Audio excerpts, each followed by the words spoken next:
तर मुख्यमंत्री देवेंद्र फडणवीसांनी या अपघाताबाबत दुःख व्यक्त केलेलं आहे। त्यांनी आपल्या ट्विटमध्ये काय म्हटलेलं आहे पाहूयात।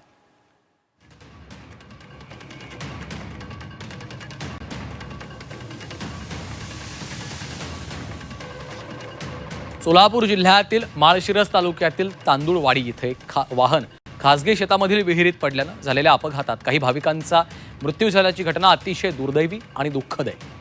मी त्यांना भावपूर्ण श्रद्धांजली अर्पण करतो। त्यांच्या कुटुंबियांच्या दुःखात आम्ही सहभागी आहोत। सुदैवानं 7 जणांचे प्राण वाचवण्यामध्ये यश आलेलं आहे। त्यांच्यावर उपचार देखील केले जात आहेत।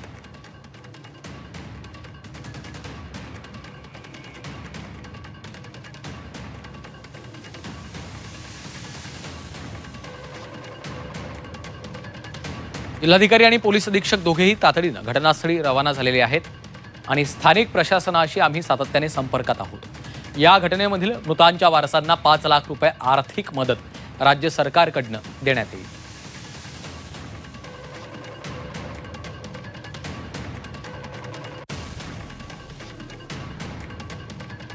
उपमुख्यमंत्री सुनेत्रा पवार यांनी देखील यावर प्रतिक्रिया दिलेली आहे। माळशिरस तालुक्यातील तांदूळवाडी गावाच्या जवळ घडलेली घटना अत्यंत दुर्दैवी आणि मन हेलावून टाकणारी आहे। म्हसवड पंढरपूर मार्गावर प्रवास करणारं पिकअप वाहन विहिरीत कोसळून भीषण अपघात झाला। या वाहनातले सर्व प्रवासी पंढरपूर तालुक्यातील रांजणी या गावचे रहिवासी असल्याचं देखील कळतं आहे। ते म्हसवड येथील सिद्धनाथ देवस्थानाच्या दर्शनासाठी गेलेले होते।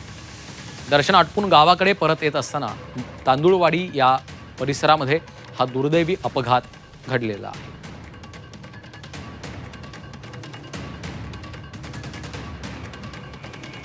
या अपघातामध्ये प्राण गमावलेल्या सर्व भाविकांना मी भावपूर्ण श्रद्धांजली अर्पण करते।